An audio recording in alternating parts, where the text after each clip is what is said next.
Good afternoon, friend. Stephen Benoon here with Israeli News Live, and this is something my wife's been wanting me to test out, making sure that we are actually going live. And so I'm going to check that out here real quick just to see if we are live. And as of right now, it doesn't look like I'm live, but you never know. Um, but nonetheless, here's the good news, right? Even if it's not live, I do know, if I'm not mistaken here, yeah, we are recording regardless. So let's get right into this message here. This is alarming. Brittany Page on her page, that's not a pun intended though, has shared ending crime and disorder on America's street. President Trump has signed an executive order, and this is basically rounding up all the homeless. I'd gotten from a friend of mine in Ukraine. And I want to share that with you because it was already terrifying enough watching and seeing his expressions as we talked recently and knowing that I've never seen this good friend of mine so terrified in his entire life that I've known. And I've known him for a number of years. Um, but he said what's happening in Ukraine is beyond anything you could ever imagine. The death toll, he said, is so staggering, you couldn't even imagine. And he lives on the west side of Kiev, and he said 15 bombs went off just the other night. He's clearly fearful for the life of his family, for himself, and um, and very fearful to say very much about anything that's happening there. But he shared a quote with me, and this quote was from inspired by Emil Gustav Frederick Martin Niemöller. And this is what the quote says. And I think of this as I'm fixing to share with you what Trump is up to now. And this is what Bertolt Brockett quoted. He said, "First of all, they came to take the gypsies. And I was happy because they pilfered." Interesting, because I've heard things like that about gypsies inside of Europe, mostly with Eastern Europe. Sad to say, but that's the way people talk about them. He said, "Then they came to take the Jews, and I said nothing." Of course, this quote is during the Holocaust time period. "Because they were unpleasant to me. Then they came to take the homosexuals, and I was relieved, because they were annoying me. Then they came to take the communists, and I said nothing because I was not a communist. And one day they came to take me, and there was nobody left to protest." I want to read it one more time, this quote here from back during I don't know if it was in the 40s of last century or not, but again, it says, "First of all, they came to take the gypsies, and I was happy because they pilfered. Then they came to take the Jews, and I said nothing because they were unpleasant to me. Then they came to take the homosexuals, and I was relieved because they were annoying me." He's talking about what the Nazis did, by the way. "Then they came to take the communists, and I said nothing because I was not a communist. And one day they came to take me, and there was nobody left to protest." I am watching what's happening in our nation now with all these rules that President Trump is putting out with his ICE military that he has right now in the streets. And they're starting off one group after another. First, it was illegal immigrants they claimed they were coming after. And the people have said nothing. But then they began to take mothers, fathers, people that had children in school, people that were in the process of asylum. One man in the military was married and was getting his wife through the process of her green card. She was taken. It was things like this that continue to happen in this nation. And now they're talking about taking people that are naturalized citizens. Trump's talking about taking them as well. But today, we find out that the homeless, now Donald Trump is rounding up them as well. Eventually, because we say nothing, he will come for you too. Listen into what Brittany Page has to say. That this administration would do this. Of course, we expect this administration to be callous against evidence-based solutions and eager to criminalize people living in poverty and lock them away. But I continue to be amazed at how far we have fallen and how fast. We're going to go through what you need to know about this, and I'm going to link to all of my sources in the description as always. And I genuinely wish that more people were talking about this, so please share this video with your communities.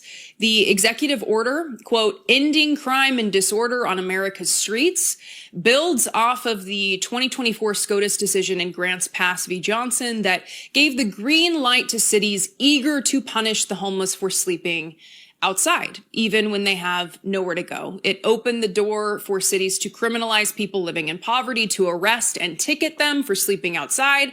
And according to the ACLU, since that decision, 320 bills have been introduced across the country to criminalize homelessness, and 220 of those bills passed. And a lot of this is built on long-term conservative activism behind the scenes, working to criminalize homelessness, specifically from a conservative group called the Cicero Institute. And through this continued work behind the scenes, we get this executive order where Donald Trump writes in section 1, quote, endemic vagrancy, disorderly behavior, sudden confrontations, and violent attacks have made our cities unsafe.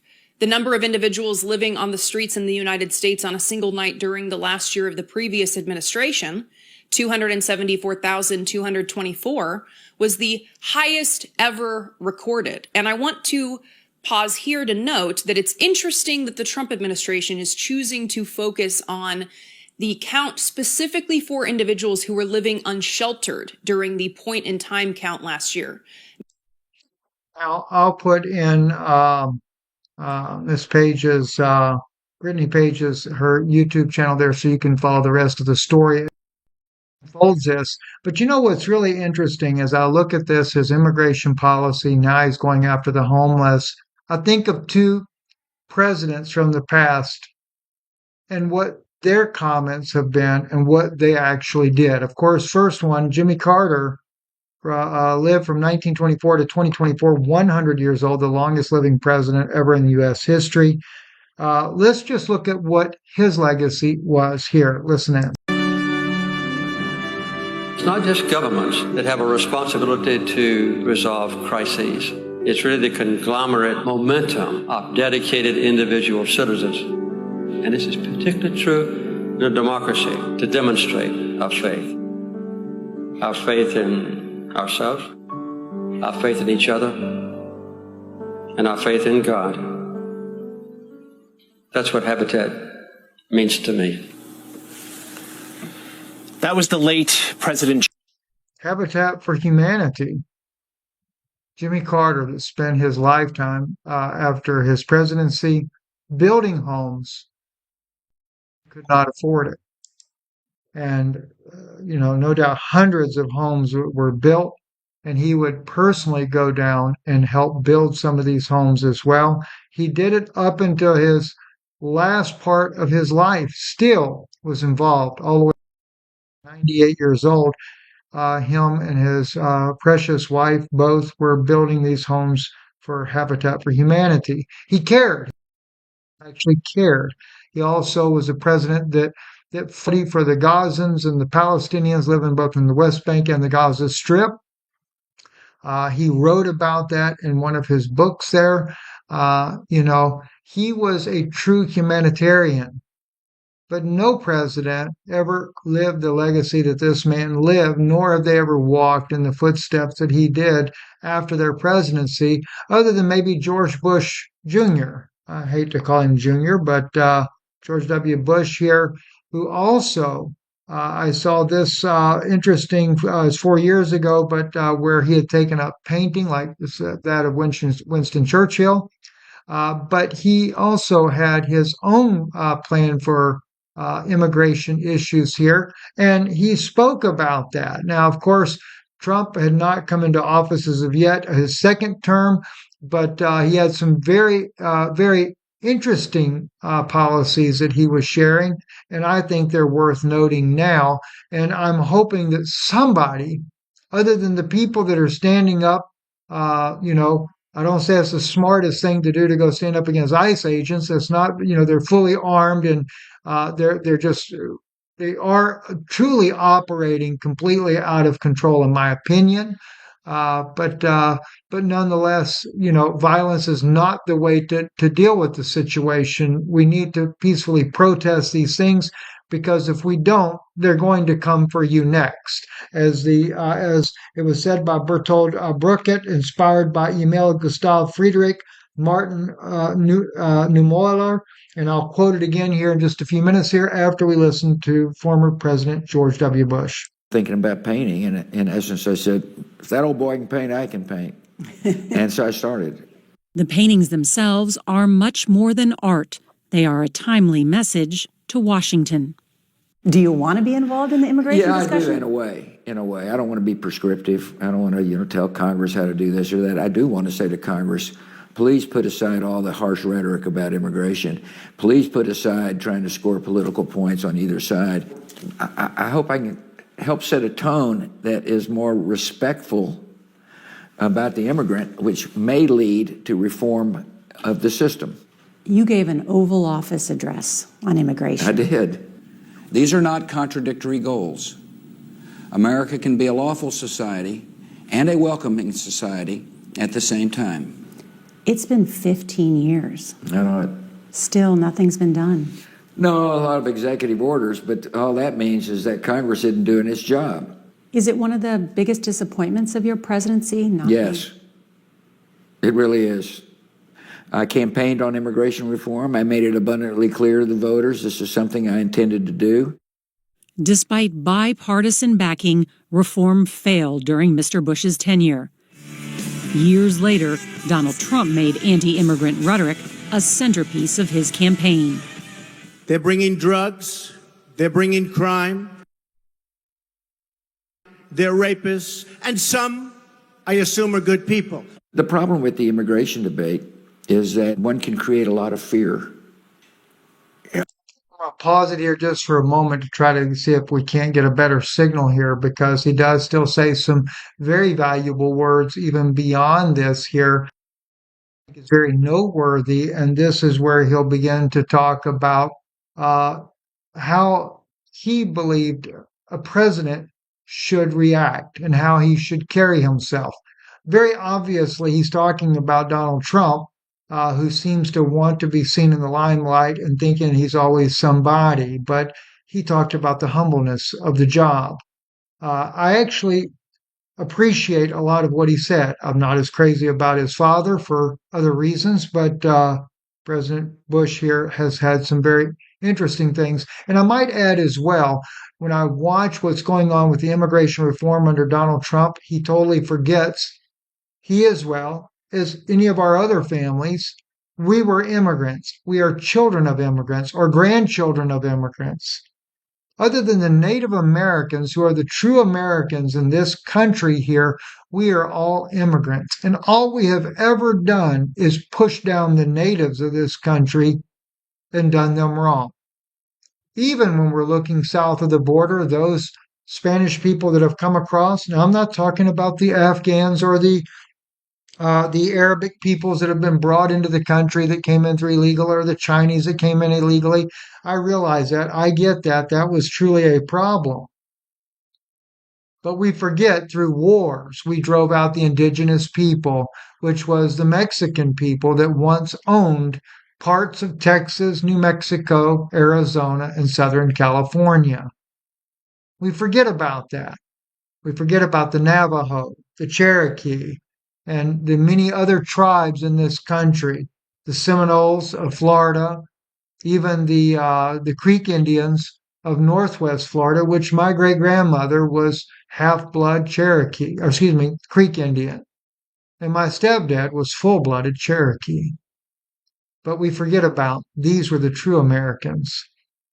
And then we come in and we act like we can just dictate whatever orders we want to dictate when we've done nothing but put the true Americans into little camps, much like what they did in Israel when Israel became a nation. They put the Palestinians and they've corralled them into little areas, and now they control their borders.